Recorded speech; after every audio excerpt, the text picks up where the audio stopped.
Good morning, a big welcome to my channel. তো কেমন আছো তোমরা? আশা করি খুব ভালো আছো আর আমিও ভালো আছি। তো এখন বাজে 9টা 10 আর এখন থেকে আজকের ব্লগ আমি শুরু করলাম। আর দুর্গাপুর স্টেশনে দাঁড়িয়ে থাকা অবস্থায় আজকের ব্লগটা আমি শুরু করছি।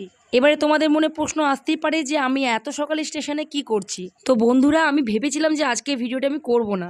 এই ভিডিওটা আমার একটা দুঃখের ভিডিও হতে চলেছে, কিন্তু পরে ভাবলাম না, এই ব্যাপারটা তোমাদের সাথে শেয়ার করা দরকার। তাই প্রচণ্ড মন খারাপ থাকা সত্ত্বেও ভিডিওটা করলাম। আর মনটা কেন খারাপ ছিল সেটাও তোমাদেরকে বলবো একটু পরে। আমি শুধুমাত্র যে একা স্টেশনে এসেছি তা নয়, আমার পুরো ফ্যামিলি স্টেশনে এসেছে। এবার তোমাদের মনে হতেই পারে যে আমাদের পরিবারের কেউ কোথাও হয়তো যাবে, বা কাউকে রিসিভ করতে এসেছি, নইলে কাউকে ট্রেনে তুলতে এসেছি। ঠিক তাই, আমরা কেউ কোথাও যাব না, ননদ আর নন্দাইকে ট্রেনে তুলতে এসেছি।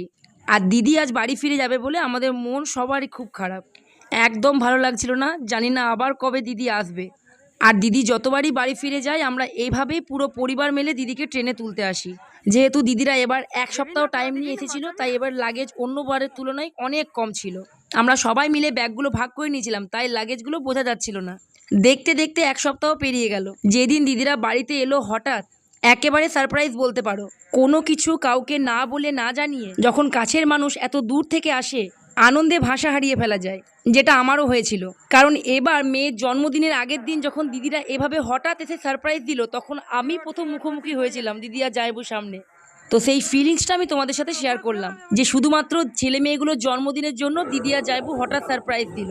সেই দিনটা মনে করে এত আনন্দ লাগছিল, এত আনন্দ লাগছিল যে কি বলবো। আগের শনিবার দিদিরা এসেছিল আর এই শনিবার দিদিরা বাড়ি ফিরে যাচ্ছে। দুটো শনিবারের মধ্যে কত তফাৎ বলো। আনন্দের দিনগুলো কত তাড়াতাড়ি কেটে যায়, আর আজকের এই মুহূর্তটা কিছুতে কাটতেই চাইছিল না। বাবা আজকে দোকানে গেছে, কারণ ভাই আমাদের সাথে এসেছে। আমরা বাড়ি থেকে 9:45-র মধ্যে সবাই বেরিয়ে গিয়েছিলাম। দুটো টোটো করা হয়েছিল, একটাতে লাগেজ আর একটাতে আমরা সবাই মিলে চেপেছিলাম। সবার হাতেই তো মোটামুটি একটা করে লাগেজ ছিল, তো এই লাগেজগুলো নিয়ে আমরা কেউ আর সিঁড়ি ভাঙলাম না, লিফটে চেপে গেছি।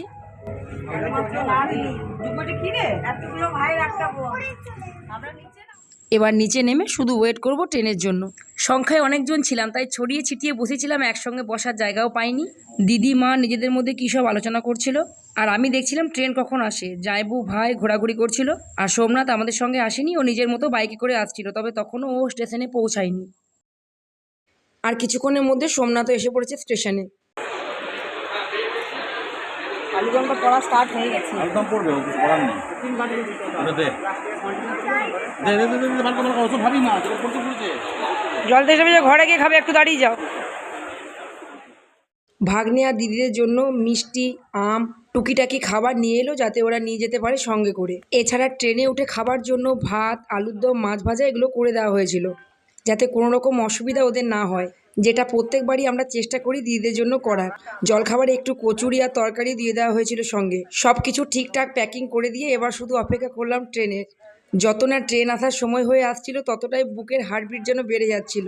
শুধু মনে হচ্ছিল যে এই হাসির মুহূর্তটা যেন এখানেই থেমে থাকুক, কিন্তু সময় তো আর দাঁড়িয়ে থাকে না। সময়ের গতি আমাদের হাঁটা বা চলার থেকে অনেক বেশি। তাই অপেক্ষার অবসান হলো আর ট্রেনও চলে এলো। সকাল 10টার সময় পূর্বা এক্সপ্রেসে দিদিদের টিকিট ছিল। মাত্র 10 মিনিট ট্রেন স্টেশনে দাঁড়িয়েছিল, আর তারই মধ্যে সমস্ত লাগেজ ট্রেনে তুলে দেওয়া হলো। আর দিদিরাও ট্রেনের মধ্যে বসে ঠিকঠাকভাবে সমস্ত লাগেজ গুছিয়ে নিয়েছে। সময়টা তো খুবই কম ছিল, তাই ওইটুকু সময়ের মধ্যে সবাই একবার করে ট্রেনে উঠে শুধুমাত্র উকি দিলাম, কিন্তু কেউ দিদিদের সিট অবধি গেলাম না। ধারে যাও না।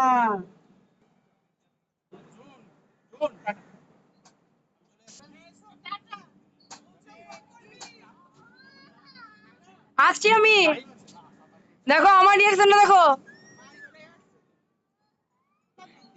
আমরা ওই নামো নামো নামো নামো, ফট করে ছেড়ে দিলে বিপদে পড়ে যাবে। এই সুযোগে আমরা জুনকে কিছুক্ষণ ধরে খুব রাগাচ্ছিলাম যে আমরাও চলে যাচ্ছি ট্রেনে করে পিসির সঙ্গে, আর ও তো সিরিয়াস হয়ে গেছে, কান্নাকাটি শুরু করে দিয়েছিল। কোনোভাবে শান্ত করানো যাচ্ছিল না, তাই কান্না থামানোর জন্য ওর পাপা ওকে ট্রেনের ভেতর থেকে একবার ঘুরিয়ে নিয়ে এলো। আর সেই জন্য পিসির ডুগ্গুকেও একবার ডাকছিল যে তুইও একবার ট্রেনের ভেতর থেকে ঘুরে যা, কিন্তু ডুগ্গু কিছুতেই নড়লো না, যদি ওকে পিসি নিয়ে চলে যায়। শেষমেশ অনেক বোঝানোর পর ওর বাবা ওকে নিয়ে গেল ট্রেনের ভেতর থেকে, কারণ দিদি গেছে, ওরও মনটা একটু খারাপ লাগছিল। ওদের মধ্যে এখন সেই ফিলিংসটা তো আসেনি যে পিসি চলে যাচ্ছে সেজন্য মনটা দুঃখ লাগবে। দিদি জায়বু দুজনারই খুব মন খারাপ ছিল। জামাইবাবু ছেলে মানুষ, বোঝা যাচ্ছিল না, বাট দিদি কিন্তু পুরো ভেঙে পড়েছিল, সমানে কেঁদে যাচ্ছিল। আর এদিকে আমাকে দেখো।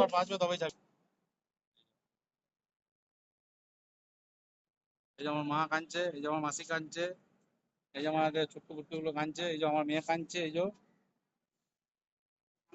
আসবে,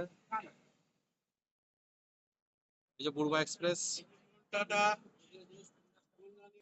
দিদির কান্না দেখে আমি নিজেরও কান্না থামিয়ে রাখতে পারছিলাম না। জীবনে এমন কিছু মানুষের সঙ্গে আমাদের সম্পর্ক থাকে যাদের সাথে কোনো রকম রক্ত সম্পর্ক না থাকলেও কেন যে এত মধুর ও সুসম্পর্কজনক হয় জানি না। যখন সেই মানুষগুলোই কদিনের জন্য কাছে এসে আবার দূরে চলে যায়, অটোমেটিকলি তাদের জন্য মনে দুঃখ প্রকাশ করে চোখে জল নেমে আসে।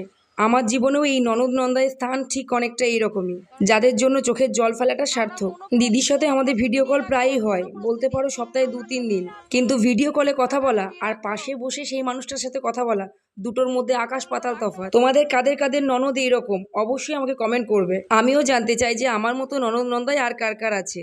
আমরা সাধারণত মনে করি যে ননদ মানে যে সারাদিন ভাইয়ের বইয়ের পেছন লাগা বা তার সম্পর্কে নিজের মায়ের কান ভরা, এমনই একটা চরিত্র। হয়তো আমিও বিয়ের আগে এরকমটাই মনে করতাম, আর এই ভুলটাই ভাঙলো আমার নিজের ননদকে দেখে। কপাল করে এরকম ননদ পেয়েছি। ননদ নয়, মনে হয় যেন নিজেরই দিদি। নিজের মায়ের পেটের দিদিও হয়তো এরকম হয় না। আমাদের ননদ এতটাই ভালো। ননদ আর ভাইয়ের বইয়ের সম্পর্ক যাদের ভালো না, তাদের জন্য এই ভিডিওটা দেখার অনুরোধ রইল। তো তোমরা এই ভিডিওটা দেখো আর ঝটপট নিজেদের মধ্যে সম্পর্কটা ভালো করে তোলো। কারণ জীবনে হিংসা লাগান ভাজান করে তো কোনো লাভ নেই। জীবন একটা, তো ভালোভাবে বাঁচো সেই জীবনটাকে। এইভাবে আমাদের দিদিও চলে গেল আমাদের ছেড়ে দিল্লি। আবার হয়তো 2 থেকে 3 বছর পর আমাদের বাড়ি ননদ আসবে। তো সেই অপেক্ষায় রইলাম, ততদিনে মোবাইলে ভিডিও কল। তো বন্ধুরা, আজকের ভ্লগ এই পর্যন্ত। ভ্লগ পছন্দ হলে অবশ্যই একটি লাইক, শেয়ার, কমেন্ট আর সাবস্ক্রাইব করে আমার চ্যানেলটিকে সাপোর্ট করবে। ততক্ষণের জন্য টাটা। তোমরাও আর দাঁড়িয়ে থেকো না, বাড়ি ফিরে যাও। আমরাও বাড়ি ফিরে যাচ্ছি, কারণ এখনো সমস্ত কাজ বাকি। সবে মাত্র 10টা 10।